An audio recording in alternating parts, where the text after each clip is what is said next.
guys, this is Kamlesh Baghel, your social studies teacher. Children, today we will start a new topic of social studies, part of geography. The name of our topic is soil erosion. First of all, soil erosion क्या होता है? Soil erosion का मतलब होता है मिट्टी का कटाव या मिट्टी का अपरदन. So let's start with the definition. Shifting of top layer of soil from one place to another. जब soil की top layer की shifting होती है from one place to another place, mean जो soil की top layer होती है वो अपनी जगह को छोड़ के किसी दूसरी जगह पर शिफ्ट हो जाती है, तो उस प्रोसेस को क्या बोलते हैं? सॉइल इरोजन बोलते हैं. ठीक है, तो ये सॉइल इरोजन जो होता है बेटा कितने टाइप्स का होता है? तो सॉइल इरोजन जो होता है they are two types. First normal erosion and second accelerated erosion. First of all normal erosion क्या होता है एंड एक्सीलरेटेड इरोजन क्या होता है, स्टेप बाय स्टेप इन्हें समझेंगे. तो फर्स्ट है आपका नॉर्मल इरोजन. नॉर्मल इरोजन क्या होता है? वह इरोजन जिसमें सॉइल का जो इरोजन जो होता है वो नेचुरल प्रोसेस के अकॉर्डिंग होता है. यानी कि सॉइल इरोजन जो होता है नेचुरल प्रोसेस के अकॉर्डिंग होता है, तो वो कौन सा इरोजन कहलाया जाता है? आपका नॉर्मल इरोजन कहलाया जाता है.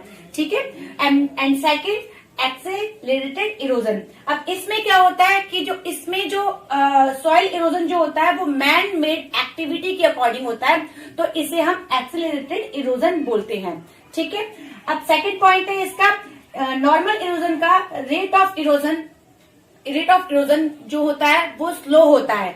ठीक है, क्यों होता है? क्योंकि ये नेचुरल प्रोसेस के अकॉर्डिंग होता है. एंड एक्सेलरेटेड इरोजन में क्या होता है कि इसका जो रेट ऑफ इरोजन जो होता है वो आपका फास्ट होता है. ठीक है, इसका रेट ऑफ इरोजन जो होता है वो फास्ट होता है क्योंकि ये मैन मेड एक्टिविटी के अकॉर्डिंग होता है. ठीक है, अब थर्ड पॉइंट है कंटिन्यूअस रिलेटिवली अननोटिस. अब देखिए इसका जो रेट ऑफ इरोजन जो होता है सॉइल का वो बहुत स्लो होता है, तो इसलिए इसे हम मतलब नोटिस नहीं कर पाते कि यहाँ पर इस जगह पे मतलब सॉइल इरोजन हुआ है या नहीं हुआ है, क्योंकि ये प्रोसेस जो होती है बहुत स्लो होती है. इसी तरीके से अब हम आगे एक्सेलरेटेड में देखते हैं.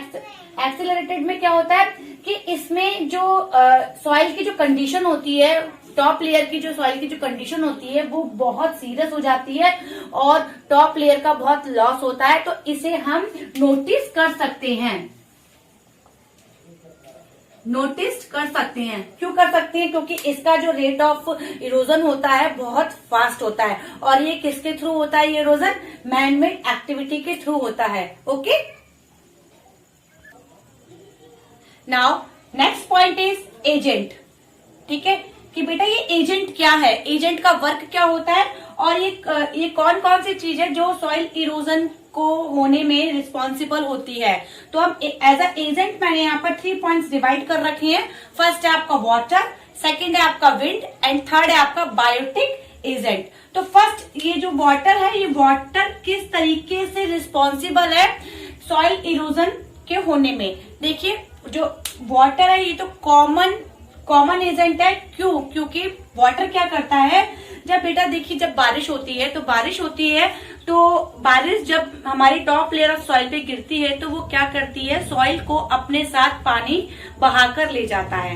तो उसमें क्या होता है कि जो हमारी जो सॉइल होती है उसकी जो एबिलिटी होती है वो कम हो जाती है, उसकी एबिलिटी खराब हो जाती है. ठीक है, तो इसलिए हम कह सकते हैं कि जो वाटर है ये एज अ एजेंट वर्क करता है. ठीक है, एज अ एजेंट. तो इससे क्या होता है कि वाटर जो है ये एज अ एजेंट वर्क करता है. तो बेटा ये जो वाटर है क्या करता है, सॉइल की शिफ्टिंग कर देता है one place to another place, और जो सॉइल होती है वो इरोट हो जाती है. ठीक है, अब सेकंड पॉइंट है आपका विंड. विंड का क्या वर्क होता है? विंड कैसे रिस्पॉन्सिबल है? ठीक है, सॉइल इरोजन के लिए. तो विंड की जो रिस्पॉन्सिबिलिटी इसमें बहुत होती है, क्योंकि विंड क्या करती है, जब हवा तेज चलती है तो बेटा ये भी सॉइल को उड़ा कर ले जाती है, तो सॉइल इरोट हो जाती है, सॉइल अपनी शिफ्टिंग कर लेती है one place to another place. Okay, and third point is biotic agent. What is biotic agent? इसमें क्या होता है कि बेटा ये जो होते हैं आपके बायोटिक एजेंट में हमारे हमारी मैनमेड एक्टिविटीज होती हैं, जैसे हमारा डिफॉरेस्टेशन समझ लीजिए। एज ए एग्जाम्पल मैं आपको समझाना चाहूंगी कि डिफॉरेस्टेशन जो होता है, इससे भी आपका ये बायोटिक एजेंट का एग्जाम्पल है। डिफॉरेस्टेशन, जो डिफॉरेस्टेशन होता है बेटा, इसमें क्या होता है कि मान लीजिए ये एक ट्री है, ये टॉप लेयर है और यहाँ पर ट्री की रूट्स है, ठीक है। हमने ट्री को टॉप लेयर से काट दिया, कटिंग कर दिया। डिफॉरेस्टेशन का मतलब क्या होता है? कटिंग ऑफ द ट्री, ठीक है। तो कट कर दिया तो ये रूट्स है, ये रूट्स रह जाती है। रूट्स का वर्क क्या होता है बेटा कि रूट्स का जो वर्क होता है, इसकी प्रॉपर्टी ये होती है कि ये अपने रूट्स का जो वर्क होता है कि ये सॉइल को बाइंड कर रखती हैं, ठीक है, कैप्ट कर रखती हैं, सॉइल को बांधे रखती है। बट जब आपने ऊपर वेजिटेशन ही आपने काट दिया, यानी कि ट्री काट दिया, तो इसकी जो रूट्स है वो तो वीक हो जाएंगी। तब वीक हो जाएगी तो सॉइल क्या करेगी? सॉइल बह जाएगी। अगर बारिश होती है तो सॉइल बह जाएगी, ठीक है, सॉइल इरोट हो जाएगी और ये जो रूट्स है अपना वर्क करना बंद कर देती हैं, क्योंकि ये वीक हो जाती है, ठीक है। तो इससे क्या हुआ? ये एज अ बायोटिक एजेंट है, तो इससे क्या हुआ? सॉइल का इरोजन हुआ, ठीक है, इरोजन, सॉइल इरोट हो गई। तो आपको मैंने एजेंट के 3 पॉइंट कंप्लीट कर दिए। अब हमारा नेक्स्ट पॉइंट जो आता है वो आपका कॉसेस। कॉसेस में फर्स्ट है जो आपका लेक ऑफ वेजिटेशन। ये जो है बेटा, इस सेम चीज हम लोग दोबारा समझेंगे। लेक ऑफ वेजिटेशन में जब वनस्पतियां ही नहीं रहेंगी तो इरोजन, तो सॉइल इरोजन तो होगा, ठीक है। और जब वनस्पतियां ही नहीं रहेंगी तो हमारी मिट्टी को कौन कैप्ट कर रखेगा? देखिए, तो इस जैसे कि ये पेड़ है, ठीक है, और जब हम ये रूट्स है, हम इनको कट कर देंगे तो वेजिटेशन का भी तो लॉस हो रहा है, ठीक है। जब वेजिटेशन का लॉस हो रहा है तो सॉइल तो इरोजन होगा ही ना, सॉइल जो ये इरोट होगी। तो ये मेन एग्जांपल, ये मेन कॉसेस है। एंड सेकंड देखिए आपका स्लॉपी ऑफ द लैंड। इसमें क्या होता है बेटा, ये जो लैंड होती है स्लॉपी होती है, जैसे कि ढलान वाली, इस तरह से ये लैंड होती है। तो जब कभी बारिश पड़ती है तो बारिश के साथ साथ ये जो यहाँ की जो मिट्टी होती है, सॉइल होती है, वो अपने जगह को छोड़ के किसी दूसरी जगह चली जाती है। तो ये भी मेन कॉसेज होता है, ठीक है। अब थर्ड पॉइंट है आपका विंड। विंड आपको वैसे भी पता होगा विंड का क्या काम होता है। विंड क्या करती है? मिट्टी को उड़ा के शिफ्टिंग कर देती है उसकी, और वो जो आपकी सॉइल होती है वो one place to another place shift हो जाती है, ठीक है। अब आपका आता है fourth point, rain and rain water run off. अब देखिए, रेन, ये जो बारिश होती है, ये किस तरीके से रिस्पॉन्सिबल होती है। बारिश जो होती है बेटा, देखिए मान लीजिए बारिश पड़ी और बारिश के पानी के साथ साथ जो टॉप लेयर ऑफ सॉइल होती है वो सारी बह के कहाँ चली जाती है? बह के अपनी शिफ्टिंग कर लेती है। तो इसमें क्या होता है कि वाटर का रन ऑफ बहुत ज्यादा होता है, ठीक है, और जो हमारी मिट्टी जो होती है वो इरोट हो जाती है, ठीक है। तो ये हमने कॉसेस क्लियर किए हैं, ठीक है। Now our next point is effects. Effects क्या क्या होते हैं जब सॉइल इरोजन होता है? तो इफेक्ट्स क्या क्या होते हैं? तो फर्स्ट पॉइंट है इसका लॉस ऑफ टॉइल फर्टाइल लूज, ठीक है। इसमें क्या होता है बेटा कि जब हमारी टॉप लेयर ऑफ सॉइल जो है उसका ही लॉस हो जाएगा, तो उसमें जो टॉप लेयर ऑफ सॉइल में फर्टाइल हो, जो फर्टिलिटी होती है, यानी कि उसकी जो उर्वरा शक्ति होती है वो भी बिल्कुल लूज हो जाएगी, खत्म हो जाएगी। तो इससे क्या होता है कि जो हमारी ईयरली जो हमारी क्रॉप्स जो हम उगाते हैं तो उनमें उनकी प्रोडक्टिविटी में भी बहुत फर्क पड़ता है। क्यों फर्क पड़ता है? क्योंकि जब हमारी मिट्टी की जो एबिलिटी जो होती है, कैपेसिटी जो होती है, वही खत्म हो जाएगी, क्योंकि इसमें इसकी जो टॉप लेयर ऑफ सॉइल होती है उसमें काफी रिच होती है, क्योंकि उसमें ऑर्गेनिक मैटर्स होते हैं। तो वही चीजें खत्म हो जाएंगी तो क्रॉप्स कैसे होगी, ठीक है। तो ये फर्स्ट इसका पॉइंट है। And second point, surface water pollution. इसमें क्या होता है? देखिए कि जैसे कि मान लीजिए मैं एक फार्मर हूं, और इसमें क्या हुआ कि मैंने अपनी फील्ड में क्रॉप्स को उगाया, ठीक है, यानी कि फसल की। अब क्या हुआ, मैंने उस फसल में फर्टिलाइजर भी डाले, केमिकल पेस्टिसाइड्स भी डाले, तो उससे क्या होता है बेटा कि मान लीजिए जिस दिन मैंने ये आपके केमिकल फर्टिलाइजर डाले और ये आपके खाद वगैरह डाले, तो उस दिन हो गई बारिश रात में, ठीक है, और मैंने पानी भी दिया और बारिश हो गई, तो उससे क्या होगा कि मेरी जो फील्ड की जो सॉइल थी वो इरोट होके बह के वो कहाँ चली गई, जहां पर उन्हें जाना था, ठीक है। तो जहां पर उन्हें जाना था मतलब कि वो जाके कहाँ मिल जाती हैं, लोकल सर्विस बॉडीज पे मिल जाती है, जैसे आपके लेक, रिवर, पॉन्ड, इनमें जाकर मिल गई। तो पानी तो गया ही गया, वाटर तो गया बारिश का, बट उसमें सॉइल भी गई, और प्लस जो मैंने अपनी फील्ड में केमिकल फर्टिलाइजर डाले थे, ठीक है, पेस्टिसाइड्स डाली थी, तो वो भी हमारे उसमें जाकर मिल जाते हैं और वो पॉल्यूशन क्रिएट कर देते हैं। तो ये सेकंड जो आपका इफेक्ट पड़ता है सरफेस वाटर पॉल्यूशन, ठीक है। एंड थर्ड एस्थेटिक लॉस, इसमें ये क्या होता है, इसमें ये फिजिकली जो आपकी जो फिजिकली प्रॉपर्टी होती है, यानी कि कह सकते हैं फिजिकली जो कैरेक्टरिस्टिक्स होती है उनके अकॉर्डिंग होता है, क्योंकि जो अगर फिजिकली कैरेक्टरिस्टिक्स के अकॉर्डिंग हमारी लैंडस्केप की ब्यूटी पर बहुत फर्क पड़ता है। जैसे मान लीजिए बाढ़ आ जाती है, ठीक है, आपका भूकंप आ जाता है, तो हमारी लैंडस्केप की ब्यूटी पर बहुत मतलब लैंडस्केप डैमेज हो जाती है। तो इसीलिए ये जो इफेक्ट होता है ये भी बहुत बड़ा रीजन होता है। And fourth reduce crop and production, देखिए इसमें क्या होता है रिड्यूस क्रॉप एंड प्रोडक्शन में कि जब हमारी टॉप लेयर ऑफ सॉइल हमारी खराब हो जाती है तो हमारी जो फसल होती है वो बहुत कम हो जाती है, ठीक है, उसका जो ईयरली प्रोडक्शन होता है वो कम होने लगता है, तो इसलिए इसकी जो प्रोडक्टिविटी जो होती है बेटा वो कम हो जाती है, ठीक है। एंड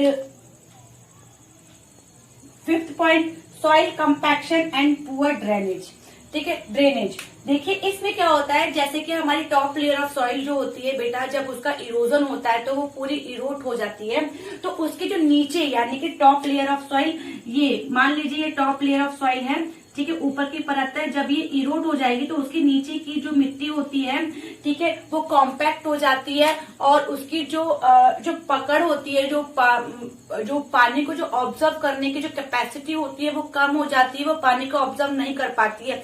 तो इस वजह से वो धीरे धीरे ये भी जो सॉइल होती है ये भी आपकी बहने लगती है, और इससे क्या होता है कि पुअर ड्रेनेज हो जाता है, ठीक है। तो इसका भी जो असर जो होता है बहुत ज्यादा होता है, ठीक है।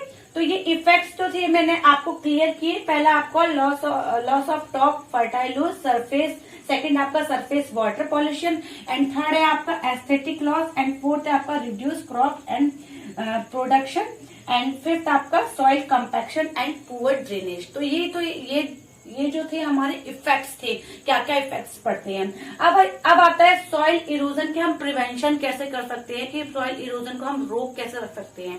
तो क्या क्या प्रिवेंशन है उन पे ध्यान देते हैं। First, no till farming. No till farming का मतलब क्या होता है कि बेटा जब हम अपनी खेती को शुरू करने से पहले अपनी फील्ड में क्या करते हैं, उसको प्लो करते हैं, तो उससे क्या होता है, फिर तब जाके हम अपने फील्ड एरिया को यानी कि प्लांटेशन एरिया को रेडी करते हैं। तो इससे क्या होता है, अगर हम अपनी खेती की जमीन को जो ज्यादा ही गोड़ देते हैं तो इससे भी जो उसकी जो टॉप लेयर ऑफ सॉइल होती है उसका इरोट होने लगता है। बाई चांस बारिश हो जाए उस समय तो क्या होता है कि वो टॉप लेयर ऑफ सॉइल तो बहुत इजीली तरीके से इरोट हो जाएगी।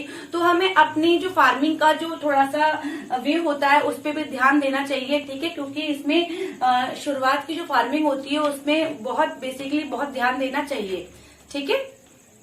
सेकंड पॉइंट है आपका इसमें विंड ब्रेक्स और शेल्टर बेल्ट।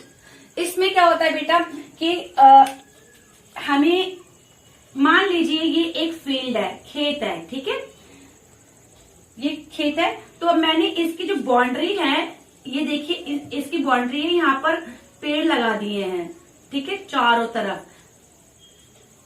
ये आपके ट्री का क्या वर्क करेंगे, ये जो ट्री है और यहाँ पर हमारी फसल है, ठीक है, यहाँ पर हमारी फसल है। बाय चांस जब हमारे आंधी तूफान आते हैं तो ये ट्री क्या करते हैं, जो हमारी फील्ड होती है जिसमें हमने फसल उगाई है, ये ट्री क्या करते हैं, इन्हें ब्लॉक मतलब हवा को, विंड को ब्लॉक कर देते हैं। अगर हम इन फसल का, इस क्रॉप को यहाँ से कल्टीवेशन कर लेते हैं, यानी कल्टीवेट कर लेते हैं, तो यहाँ की जो मिट्टी होती है, यानी कि जो सॉइल होती है, वो ऐसे की ऐसी रहती है। अगर चाहे तूफान आए, आंधी आए, चाहे हवा तेज आए, तो इस सॉइल पर कोई भी फर्क नहीं पड़ेगा, क्योंकि ये जो आपकी ट्री है ये विंड को बिल्कुल ब्लॉक कर देते हैं, हवा को नहीं आने देते, कि ताकि ये हवा के थ्रू ये जो सॉइल है कहीं पर भी अपनी शिफ्टिंग करे। और इससे क्या होता है, और पेड़ों की जो शेल्टर बेल्ट होती है, शाखाएं होती हैं, ये उसको मतलब रोक लेती हैं, ठीक है, हवा को ब्लॉक कर देती है। अब थर्ड पॉइंट है एली क्रॉपिंग और एग्रो फॉरेस्टिंग। एली क्रॉपिंग और एग्रो फॉरेस्टिंग क्या होता है बेटा, इसमें क्या होती है, देखो हम डायग्राम के अकॉर्डिंग समझते हैं। इसमें मान लीजिए ये एक फील्ड है, ठीक है, और यहाँ इस फील्ड में क्या होता है कि बीच में हम लोग क्रॉप्स लगाते हैं, ठीक है, और इसके साइड ट्रीज होते हैं, ठीक है। तो ये क्या होते हैं, जब मान लीजिए जब हम इसकी फसल को काट लेंगे, यहाँ से कल्टीवेट कर लेंगे, तो ये जो सॉइल होती है ये प्रोटेक्ट रहती है, क्योंकि यहाँ पर ट्रीज जो क्या करते हैं, ट्रीज क्या करते हैं, अपनी रूट के थ्रू इस सॉइल को कैप्ट कर रखते हैं, बाइंड कर रखते हैं। अगर बाई चांस जब बारिश आ जाती है तो ये फसल कटने के बाद ये जो आपकी सॉइल होती है इसका इरोट नहीं होता, क्योंकि ट्रीज जो है, इसके जो साइड में जो ट्रीज लगी हैं, वो क्या करते हैं, यहाँ की मिट्टी को अपनी जड़ों से जकड़े रहते हैं। तो इसलिए हमें एली क्रॉपिंग करनी चाहिए, एग्रो फॉरेस्टिंग करनी चाहिए। एंड फोर्थ पॉइंट है हमारा इंक्रीजिंग वेजिटेशन।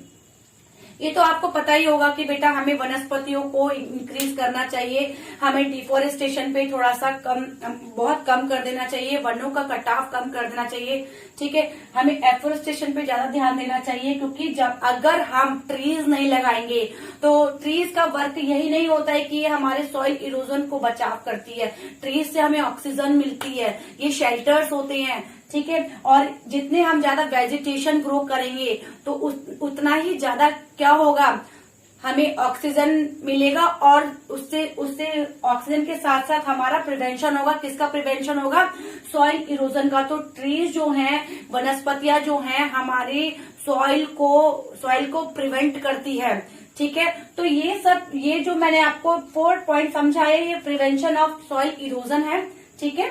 तो आई होप आपको मेरी वीडियो समझ आई होगी।